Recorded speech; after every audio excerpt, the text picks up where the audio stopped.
నమస్కారం. Yes news కి స్వాగతం. నేను మీ మహంతి. ముందుగా నాటి ముఖ్యాంశాలు.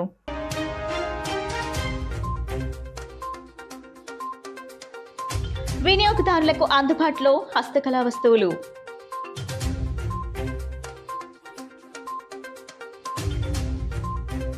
ఎన్టీఆర్ ట్రస్ట్ భవన నిర్మాణానికి శంకుస్థాపన చేసిన ముఖ్యమంత్రి నారా చంద్రబాబు నాయుడు సతీమణి నారా భువనేశ్వరి.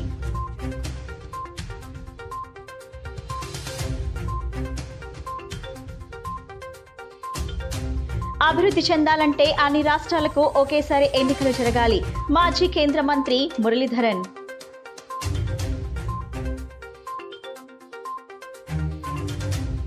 ప్రపంచవ్యాప్తంగా టూరిజం రంగానికి అత్యంత ప్రాధాన్యం.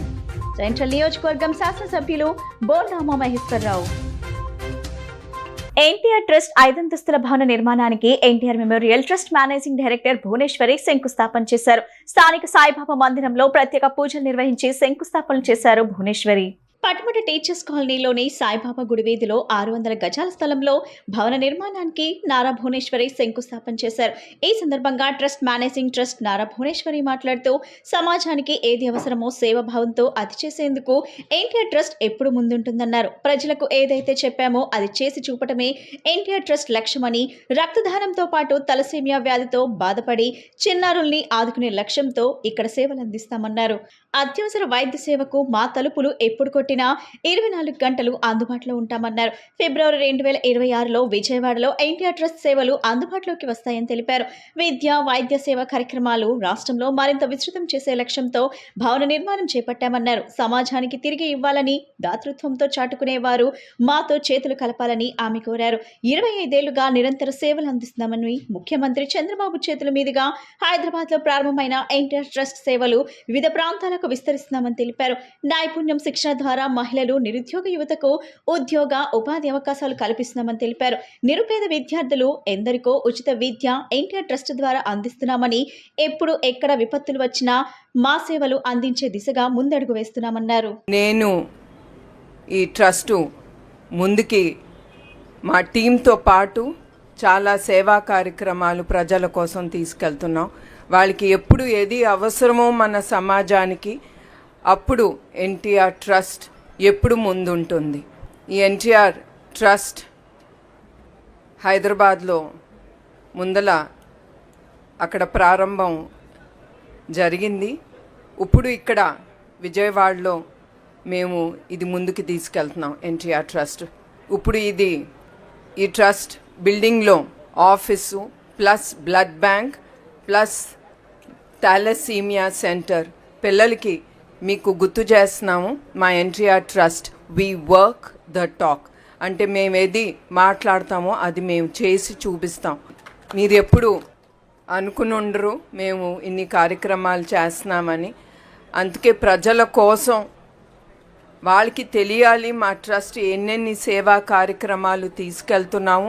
అదే కాకుండా మొన్న NTR memorial trust euphoria musical night మేము ముందుకి తీసుకెళ్ళామంటే అది థాలసీమియా పిల్లల కోసం స్పెషల్గా ఆ ప్రోగ్రామ్ అనేది మేము ముందుకు తీసుకెళ్ళాం. మేము ఏది చెప్తామో అది చేస్తాము. అట్లానే మేమేది ప్రజలకి మేము హామీ ఇచ్చాము. మేము బ్లడ్ బ్యాంక్ కానీ థాలసీమియా సెంటర్స్ కానీ మేము ఓపెన్ చేస్తాము. అట్లానే ఇక్కడ విజయవాడలో ఈ ఎన్టీఆర్ ట్రస్ట్ బిల్డింగ్లో మేము blood bank plus thalassemia centre పిల్లల కోసం వాళ్ళ కోసం మేము ముందుకు తీసుకెళ్తున్నాం. ప్రపంచవ్యాప్తంగా నేడు టూరిజం రంగం అభివృద్ధి చెందుతుందని సెంట్రల్ నియోజకవర్గం శాసనసభ్యులు బోండామ మహేశ్వరరావు తెలిపారు. టూరిజం అభివృద్ధితో ఉపాధి అవకాశాలు మెరుగుపడతాయని తెలిపారు. సత్యనారాయణపురం జిఎస్ రాజు రోడ్ ఆంజనేయ స్వామి ఆలయం వద్ద గల మణికరణ్ టూర్స్ అండ్ ట్రావెల్స్ మరియు రియల్ ఎస్టేట్ ను సెంట్రల్ నియోజకవర్గం శాసనసభ్యులు బోండామ మహేశ్వరరావు లాంఛనంగా ప్రారంభించారు. ఈ సందర్భంగా ఆయన మాట్లాడుతూ, ఇటీవల కాలంలో టూరిజం రంగం పట్ల పర్యాటకులు మక్కువ చూపుతున్నారని, ప్రపంచంలో ఏ ప్రాంతానికి వెళ్లాలన్నా ఆశ్రయిస్తున్నారని తెలిపారు. ఆసియా ఖండంలోని అనేక దేశాలతో పాటు దేశంలోని వివిధ రాష్ట్రాలైన తమిళనాడు, కర్ణాటక, మధ్యప్రదేశ్, ఉత్తరప్రదేశ్ రాష్ట్రాల్లో ఉన్న పుణ్యక్షేత్రాలను సందర్శించేందుకు మేరకు ఇతరత్రా ప్రయాణాలను సాగిస్తున్నారని తెలిపారు. ప్రధానమంత్రి నరేంద్ర మోడీ టూరిజం రంగానికి అత్యంత ప్రాధాన్యతనిస్తున్నారని ఈ సందర్భంగా ఆయన తెలిపారు. మణికరణ్ టూర్స్ అండ్ ట్రావెల్స్ మరియు రియల్ ఎస్టేట్ ఇది నా అభివృద్ధి చెందాలని, ప్రయాణికుల ఆదరాభిమానాలను పొందాలని ఈ సందర్భంగా ఆయన వారికి శుభాకాంక్షలు తెలిపారు. అదేవిధంగా గత ప్రభుత్వం కారణంగా రియల్ ఎస్టేట్ రంగం పూర్తిగా చతికిలపడిందని, అయితే కూటమి ప్రభుత్వం ఏర్పడ్డాక రియల్ ఎస్టేట్ రంగం పుంజుకుందని తెలిపారు. విజయవాడలో మణికరణ్ టూర్స్ అండ్ ట్రావెల్స్ సంస్థ ఓపెనింగ్ సందర్భంగా మరి చాలా సంతోషం. ఈ సంస్థ మరి మనోజ్ ఆధ్వర్యంలో, వాళ్ళ ఫ్యామిలీ ఆధ్వర్యంలో ఈరోజున స్టార్ట్ చేయటం అనేది సంతోషం. ఎందుకంటే ప్రపంచంలో ఎక్కడికి వెళ్ళాలన్నా యూరోప్ దేశాలు కానీ, లేదంటే సింగపూరు, లేదంటే మలేషియా, లేదంటే దుబాయ్, లేదంటే ఇంకో చోట ఏషియా కంట్రీస్ ఎక్కడికి వెళ్ళాలన్నా అత్యంత చౌకగా ఈరోజు ట్రావెల్ చేసే అవకాశం ఉంది. చాలా రీజనబుల్ ప్రైస్తో క్వాలిటీ ఇచ్చే ట్రావెల్స్ అవసరం కూడా ప్రజలకు చాలా ఉంది. అలాంటి సందర్భంలో ఈ ట్రావెల్ రంగం, హాస్పిటాలిటీ రంగం భవిష్యత్తులో ఎంతోమందికి ఉపాధినిచ్చే ఈ ఫీల్డ్ మరి ప్రజల ఆదరణ ఖచ్చితంగా పొందుద్ది. ఎందుకంటే ఇప్పుడు ఇండియాలోనే ఇవాళ నరేంద్ర మోడీ గారి నాయకత్వంలో దేశంలో టూరిజంకి అత్యంత ప్రాధాన్యతనిచ్చే అంశంగా తయారైంది. ఉదాహరణకి కాశ్మీర్ చూసుకున్నాం. గత కొన్ని సంవత్సరాలుగా కాశ్మీర్కి కొన్ని 100 రెట్లు టూరిజం పెరిగింది. అలాగే రాజస్థాన్ కానీ, కర్ణాటక కానీ, తమిళనాడు కానీ, కాస్త అంటే నార్త్ ఈస్టర్న్ స్టేట్స్ కానీ ఇవన్నీ కూడా బాగా ట్రావెల్ రంగం పుంజుకున్నటువంటి ఈ దశలో ఈ మణికరణ్ టూర్స్ అండ్ ట్రావెల్స్ భవిష్యత్తు అత్యద్భుతంగా ఉండాలని హృదయపూర్వకంగా ఆశీస్సులు అందిస్తూ ఉన్నాం. అలాగే రియల్ ఎస్టేట్ రంగంలో కూడా ఇవాళ అమరావతి, ఈ ఆంధ్రప్రదేశ్లో రియల్ ఎస్టేటు ఒక కూటమి ప్రభుత్వం అధికారంలోకి వచ్చినాక అన్ని రకాలుగా కూడా తిరిగి పూర్వ విభాగం పుంజుకుంటూ ఉంది. మరి అన్ని పరిస్థితులను అధిగమించి కూటమి ప్రభుత్వం వచ్చినాక రియల్ ఎస్టేట్ రంగం కూడా పూర్వ విభాగం వస్తున్న ఈ దశలో రియల్ ఎస్టేట్లో కూడా వీళ్ళు అన్ని రకాలుగా రాణించాలని హృదయపూర్వకంగా ఆశీస్సులు అందిస్తూ, దేశం అభివృద్ధి చెందాలంటే అన్ని రాష్ట్రాలకు ఒకేసారి ఎన్నికలు జరిగితే అభివృద్ధి చెందుతుందని మాజీ కేంద్ర మంత్రి మురళీధరన్ చెప్పారు. మాజీ రాష్ట్రపతి రామ్నాథ్ ఆధ్వర్యంలో ఒక కమిటీ అధ్యయనం చేస్తుందని పేర్కొన్నారు. ఖర్చు తగ్గుతుతో పాటు రాష్ట్రాల్లో అమలు చేయాల్సిన పథకాలు త్వరితగతిన పరిష్కారం అవుతాయని చెప్పారు. నగరంలోని స్టెల్లా కళాశాలలో 1 నేషన్ 1 ఎలక్షన్ పై సెమినార్ నిర్వహించారు. ఈ సెమినార్ కు కేంద్ర మాజీ మంత్రి మురళీధరన్ పాటు బీజేపీ యువ మోర్చా నాయకులు తదితరులు పాల్గొన్నారు. 1 నేషన్ 1 ఎలక్షన్ కార్యక్రమానికి విద్యార్థులు పెద్ద ఎత్తున వచ్చారు. ఈ సందర్భంగా కేంద్ర మాజీ మంత్రి మురళీధరన్ మాట్లాడుతూ శంషాబాద్ పార్లమెంట్ ఎన్నికలు, ఆ తర్వాత స్థానిక సంస్థలు ఇలా ఒకదాని తర్వాత ఒకటి ఎందుకు జరుగుతున్నాయని చెప్పారు. ఇలా ఎన్నికలు జరగడం వల్ల సమయం వృధా అవుతుందని, దీంతో అభివృద్ధి చెందడానికి ఆటంకాలు ఏర్పడుతున్నాయని పేర్కొన్నారు. ప్రతి రాష్ట్రంలో ఇలా ఎన్నికల కోడ్ అమల్లోకి రావటం అభివృద్ధి చెందడానికి ఆటంకాలు ఏర్పడుతున్నాయని చెప్పారు. Former High Court Chief Justices were consulted, former Chief Election Commissioners were consulted. So, they submitted a very elaborate report running into thousands of pages. And then the high-level committee recommended that the constitutional amendment will have to be undertaken. Basically, 2 major amendments, like the duration of the Houses of Parliament, which is discussed in Article 83, duration of State Assembly which is discussed in Article 172, and then for the allow simultaneous elections in panchayats and municipal bodies under 324A, empower Election Commission of India to create a common electoral roll. I don't know how many of you are aware that the voters list, electoral roll that is prepared by the Election Commission of India for conducting elections to state assemblies and parliament is different from the electoral roll that is prepared to hold elections for the corporation and municipal elections. Many people who enroll themselves, see, once somebody becomes 18 years of age, and immediately there is a parliament election, we get our name registered. And many of the voters feel that I have registered myself. So when the corporation election happened, we feel that my name is there, I have registered last 6 months ago. No, this role is entirely different.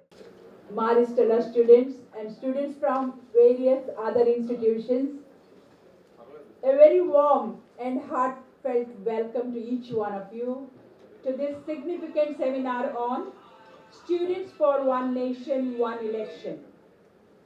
It is an honor to gather here today to discuss a topic of immense relevance to the future of our democracy. The concept of one nation, one election envisions a streamlined electoral process that fosters political stability, reduces election-related expenditures, and enhances governance efficiency. As students, you are the torchbearers of tomorrow, and your engagement in such discussions plays a crucial role in shaping the nation's future. This seminar serves as a platform for awareness, informed dialogue, and meaningful insights on this transformative reform. దేశవ్యాప్తంగా ఎంతో మంది హస్తకళాకారుల చేతిలో రూపుదిద్దుకున్న అద్భుతమైన కళాఖండాలపై లేపాక్షి వార్షిక clearance, Ugadi, Ramzan పండుగల సందర్భంగా ప్రత్యేకమైన డిస్కౌంట్లతో వినియోగదారులు కొనుగోలు చేసేందుకు రాష్ట్ర ప్రభుత్వ సంస్థ లేపాక్షి హ్యాండీక్రాఫ్ట్స్ అమ్మకాలు ప్రారంభించింది. Lepakshi manager M Suresh S news ప్రతినిధితో మాట్లాడుతూ గాంధీనగర్లోని షోరూంలో హస్తకళా వస్తువులు మరియు చేనేత వస్త్రములపై 10 నుంచి 50% తగ్గింపు ధరలతో కళాకృతులు అమ్మకాలు చేసినట్లు తెలిపారు. కొనుగోలు చేసేందుకు హస్తకళాకారులకు ఉపాధి కల్పించేందుకు వచ్చిన ఈ అవకాశాన్ని వినియోగదారులు సద్వినియోగం చేసుకోవాలని కోరారు. కొండపల్లి, ఏటికొప్పాక వుడ్ కార్వింగ్ కళారూపాలు, చేనేత వస్త్రములు, మంగళగిరి కాటన్, కలంకారీ వస్త్రములపై ప్రత్యేక తగ్గింపు ధరల్లో కొనుగోలు చేసేందుకు అవకాశం కల్పిస్తున్నట్లు తెలిపారు.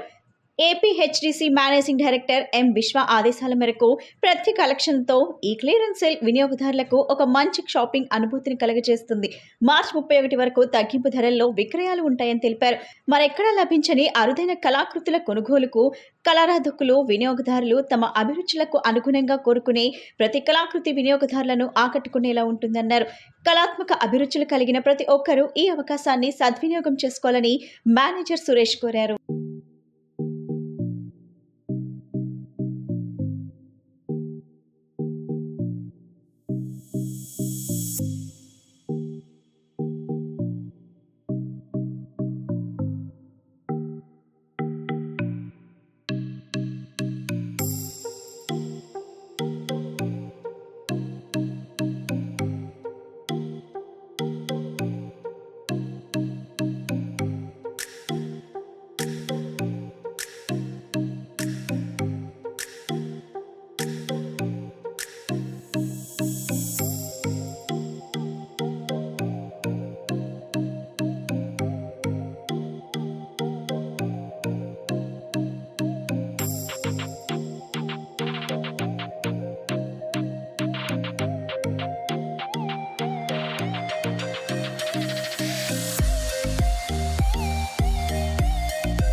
రంజాన్ సందర్భంగా మా ఎండి గారి ఆదేశ ప్రకారం మా లేపాక్షి హ్యాండీక్రాఫ్ట్ స్టోర్ విజయవాడలో 10 to 50% డిస్కౌంట్ కస్టమర్లకి మేము అలౌ చేసామండి. ఇది yearly clearance sales plus Ramzan సందర్భంగా ఉగాది సందర్భంగా ఇవన్నీ మేము అరేంజ్ చేసాము. కస్టమర్స్ రెస్పాన్సిబిలిటీ బాగుంది. మేము మంచి మంచి wood carving items, Kondapalli items, Etikoppaka items, leather పప్పెట్లు, మంగళగిరి శారీస్, కలంకారీ శారీస్, ఎన్నో రకాల వస్తువుల మీద ఈ డిస్కౌంట్ ఆఫర్లు ఉన్నాయండి. ఈ సదవకాశాన్ని విజయవాడ ప్రజలు సద్వినియోగం చేసుకోవాలని కోరుకుంటున్నాను. పారిశుద్ధ నిర్వహణలో ఎటువంటి లోపం లేకుండా చూసుకోవాలని అన్నారు in charge chief medical health officer. Vijayawada నగరపాలక సంస్థ కమిషనర్ ధ్యాన్ చంద్ర ఆదేశాల మేరకు ప్రజారోగ్య శాఖ in charge chief medical health officer doctor K Suresh Babu గురువారం ఉదయం కార్పొరేషన్ ప్రధాన కార్యాలయంలో గల నూతన భవనంలోని మీటింగ్ హాల్లో లీడ్ వర్కర్లతో పారిశుద్ధ నిర్వహణపై సమీక్ష సమావేశం నిర్వహించారు. ఈ సందర్భంగా incharge chief medical health officer మాట్లాడుతూ నగరంలో పారిశుద్ధ నిర్వహణలో ఎటువంటి లోపం లేకుండా చూసుకోవాలని, లోడర్ పాయింట్ల వద్ద లోడర్లను ఎప్పటికప్పుడు పరిశుభ్రపరచాలని ఆంధ్రప్రదేశ్ రాష్ట్ర ప్రభుత్వం వారు పారిశుద్ధ నిర్వహణ కోసం ఏర్పాటు చేసిన ప్రత్యేక యాప్ ఏపీసీ ఎంఎంఎస్లో మానిటరింగ్ ఆఫ్ మున్సిపల్ సర్వీసెస్లో ప్రతిరోజు అప్డేట్ చేయాలని తెలిపారు. ఈ యాప్లో పారిశుద్ధ నిర్వహణ కోసం వచ్చిన కార్మికుల హాజరు, ఇంటి వద్దనే వ్యర్థాల సేకరణ, ఒక శానిటరీ సెక్రటరీకి ఎన్ని హౌస్ హోల్డ్స్ ఉన్నాయి, వారి వద్ద నుండి చెత్త సేకరణ నిత్యం జరుగుతుందా లేదా వంటి విషయాలను ఈ యాప్లో పొందుపరచాలని అన్నారు. ఈ సమావేశంలో అసిస్టెంట్ మెడికల్ హెల్త్ ఆఫీసర్లు doctor Babu Srinivas, doctor Gopi Naik, sanitary సూపర్వైజర్లు, లీడ్ వర్కర్లు పాల్గొన్నారు. గాంధీనగర్ ధర్నా చౌక్ లో ఆశా వర్కర్ల సమస్యలు పరిష్కరించాలని కోరుతూ ధర్నా కార్యక్రమాన్ని నిర్వహించారు. పెరుగుతున్న ధరలకు అనుగుణంగా కనీస వేతనంగా 26,000 రూపాయలుగా పెంచాలని నిరసనకారులు డిమాండ్ చేశారు. గాంధీనగర్ ధర్నా చౌక్ వద్ద జరిగిన ఆశా వర్కర్లు ధర్నాను ఉద్దేశించి ఏపీ ఆశా వర్కర్స్ యూనియన్ రాష్ట్ర ప్రధాన కార్యదర్శి కె ధనలక్ష్మి మాట్లాడుతూ ఎన్నికల ప్రచారంలో తాము అధికారంలోకి వచ్చిన 6 నెలల్లో ఆశా వర్కర్ల సమస్యలు పరిష్కరిస్తామని హామీ ఇచ్చి కూటమి ప్రభుత్వం తమను మోసగిస్తుందని ఆవేదన వ్యక్తం చేశారు. కూటమి ప్రభుత్వం వచ్చి 8 నెలలు కావస్తున్నప్పటికీ ఇంతవరకు రాష్ట్ర ప్రభుత్వం తమ సమస్యలపై దృష్టి సారించలేదని విమర్శించారు. ఆశా వర్కర్లకు అనేక రకాలైన సమస్యలు ఉన్నాయని, ప్రభుత్వం కనీసం చర్చలకు కూడా పిలవలేదని వాపోయారు. ఆందోళన విరమించమని ప్రభుత్వం చెబుతుందని, అయితే ఇంతవరకు ఆశా వర్కర్లకు అనుకూలంగా ఒక్క జీవో కూడా విడుదల చేయలేదని విమర్శించారు. ఆదివారపు సెలవులు కానీ, పండుగ సెలవులు కానీ, మెటర్నరీ లీవులు ఇచ్చే పరిస్థితి లేదని ఆవేదన వ్యక్తం చేశారు. తక్షణం తమ సమస్యలపై దృష్టి సారించి పరిష్కరించాలని, లేకుంటే ఉద్యమాన్ని తీవ్రతరం చేస్తామని హెచ్చరించారు. ఈ రోజు రాష్ట్ర వ్యాప్తంగా ఆశా వర్కర్ల సమస్యలు పరిష్కారం చేయాలని డిమాండ్ చేస్తూ విజయవాడ రాష్ట్ర కేంద్రానికి రావడం జరిగింది.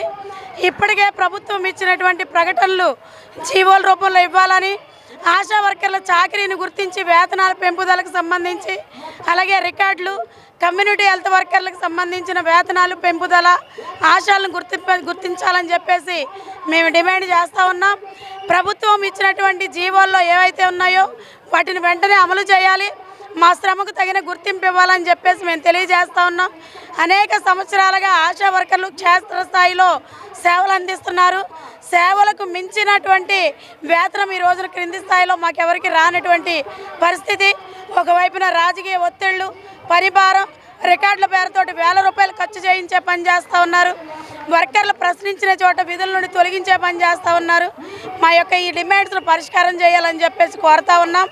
అట్లాగే గత ప్రభుత్వం ఆశా వర్కర్ల ప్రభుత్వ ఉద్యోగులు అని చెప్పేసి సంక్షేమ పథకాలన్నీ ఆపడం జరిగింది. ఈ రోజున ఆశా వర్కర్లు గత 19 సంవత్సరాల నుంచి ఆశా వర్కర్లుగా విధులు నిర్వహిస్తూ ఉన్నారు. ఈ రోజున ఆశా వర్కర్లు విధుల్లో తీసుకున్నప్పుడు వయసు చూడలేదు, వాళ్ళ చదువులు చూడలేదు. ఈ రోజున 10,000 వేతనం వస్తుందనే పేరుతోటి ఆశా వర్కర్ని వయసు ముందుకు తీసుకొచ్చి రిటైర్మెంట్ చేస్తూ ఉన్నారు. గవర్నమెంట్ ఉద్యోగస్తులకు ఏ రకంగా అయితే రిటైర్మెంట్ చేస్తుంటే వారికి గవర్నమెంట్ బెనిఫిట్స్ వస్తున్నాయి, అటువంటి బెనిఫిట్స్ ఆశా వర్కర్లకు కూడా వర్తింప చేయాలని చెప్పేసి కోరుతూ ఉన్నాము. అలాగే ఈ రోజున ఆశా వర్కర్లకి పనిభారం ఎక్కువ అవుతూ ఉంది, పనిభారం తగ్గించాలని చెప్పేసి కోరుతూ ఉన్నాము. అలాగే ఆశా వర్కర్లకి రాజకీయ జోక్యంతో వాళ్ళకు అధికారులటువంటి వర్కర్లను పెట్టుకోవడం కోసమని ఈ రోజున ఆశా వర్కర్ని అనేక విధాలుగా ఇబ్బందులకు గురి చేస్తూ ఉన్నారు. వీటన్నిటిని కూడా మేము ఆశా వర్కర్స్ యూనియన్ ఖండిస్తూ ఉన్నాము.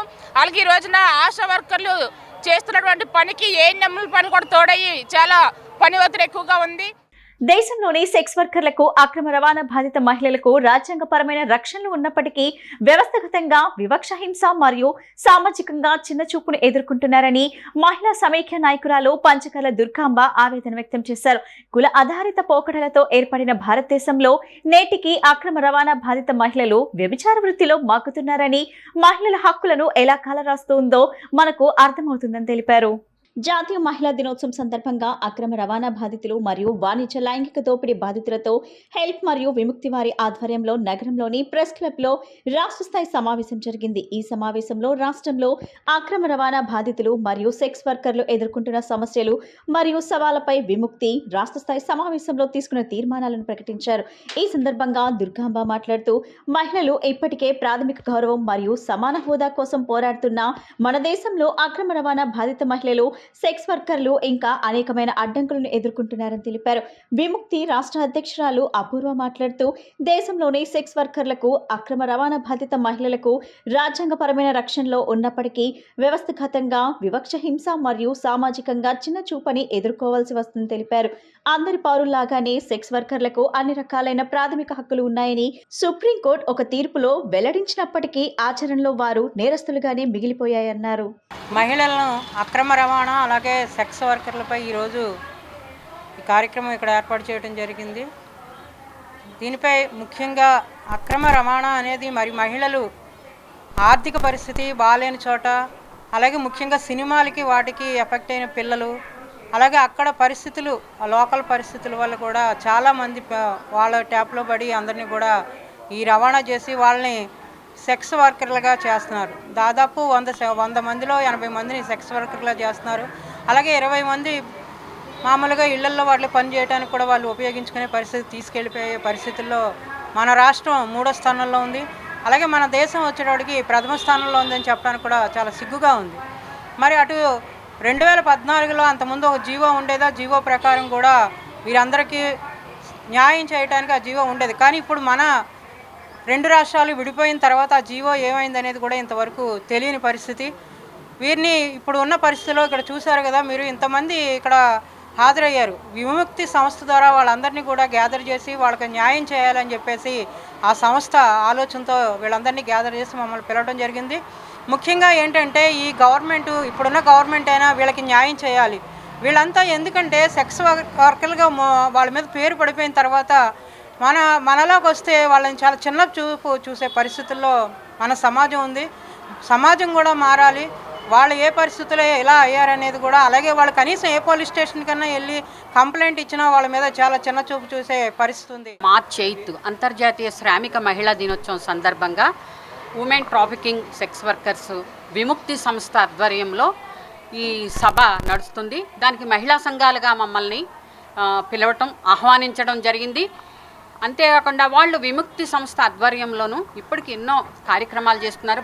ఉమెన్ ట్రాఫికింగ్ బాధిత మహిళల్ని గవర్నమెంట్ గుర్తించిన తర్వాత వాళ్ళకి ఏదైతే ఇవ్వాలో తక్షణ 20,000 సహాయము, వాళ్ళ రిహాబిలేషన్ సెంటర్ కానీ, అంతకుముందు 2 రాష్ట్రాలుగా విడిపోకముందు కొన్ని చట్టాలు ఉన్నాయి, జీవోలు ఉన్నాయి. ఆ జీవోలు అమలు చేయమని వాళ్ళు అడుగుతున్నారు. కానీ ప్రభుత్వాలు వాళ్ళని పట్టించుకోవట్లేదు. సహజంగా సమాజంలో మనకి మహిళలంటేనే చిన్న చూపు, మహిళలంటేనే 2వ తరగతి పౌరురాలు, చిన్న చూపు. ఏదైనా మహిళ కొంచెం మాట్లాడి ఒక ఇంటర్కాస్ట్ మ్యారేజ్ చేసుకున్న ప్రేమ పేరుతో ఎక్కడికన్నా వెళ్ళినా తన ఒక స్వేచ్ఛగా ఎక్కడికైనా తన మాటల్ని నెగ్గించుకోవాలి.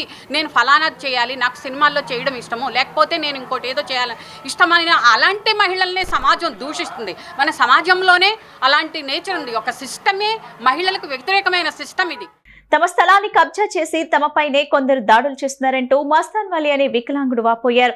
కబ్జాదారులు రామకృష్ణాపురంలో తమకు గల 280 గజాల విలువైన స్థలాన్ని ఆక్రమించుకొని స్థలంలోనే పాగా వేశారని తెలిపారు. తమ స్థలాన్ని ఆక్రమించుకోవడమే కాకుండా తనను వికలాంగుడని చూడకుండా బయటకు గింటి వేశారని, తన వెంట వచ్చిన మీడియాపై రాళ్ల దాడికి దిగారని కన్నీటి పర్యంతమయ్యారు.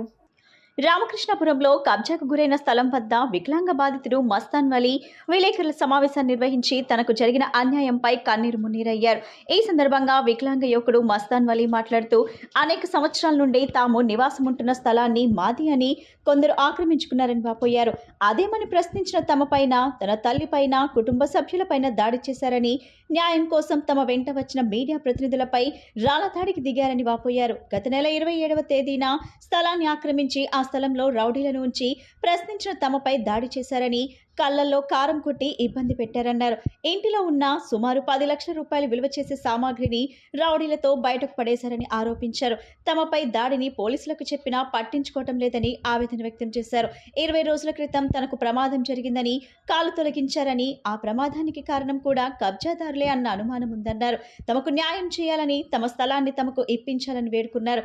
ప్రభుత్వ పెద్దలు స్పందించాలని, పోలీస్ ఉన్నతాధికారుల జోక్యం చేసుకుని తమకు చెందిన 280 గజాల స్థలాన్ని తమకు ఇప్పించాలని కోరారు. ఆస్తికి సంబంధించిన పూర్తి డాక్యుమెంట్స్ తమ వద్దే ఉన్నాయని స్పష్టం చేశారు. తమపై దాడి చేసిన వారి నుంచి ప్రాణహాని ఉందని, తమకు రక్షణ కల్పించాలని, అలాగే వారిపై కఠినమైన చట్టపరమైన చర్యలు తీసుకోవాలని పోలీస్ ఉన్నతాధికారులను కోరారు.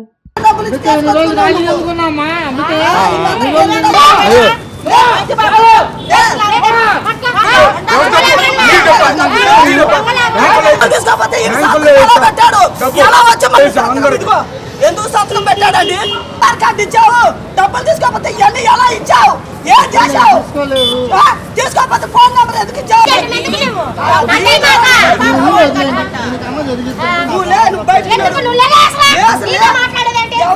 వచ్చి కూర్చుంటావు.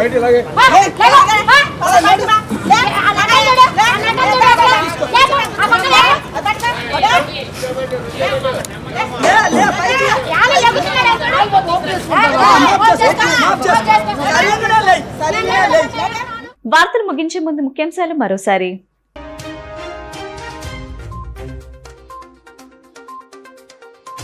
వినియోగదారులకు అందుబాటులో హస్తకళా వస్తువులు.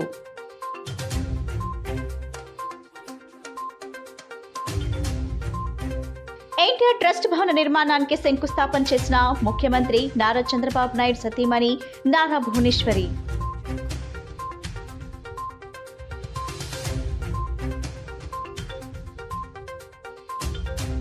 అభివృద్ధి చెందాలంటే అన్ని రాష్ట్రాలకు ఒకేసారి ఎన్నికలు జరగాలి. మాజీ కేంద్ర మంత్రి మురళీధరన్.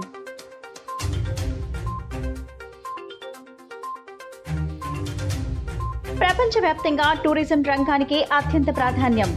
సెంట్రల్ నియోజకవర్గం శాసనసభ్యులు బోర్నామా మహేశ్వరరావు. ఈ బులెటిన్ ఇంతటితో సమాప్తం. తిరిగి మరో బులెటిన్ కలుద్దాం. నమస్కారం.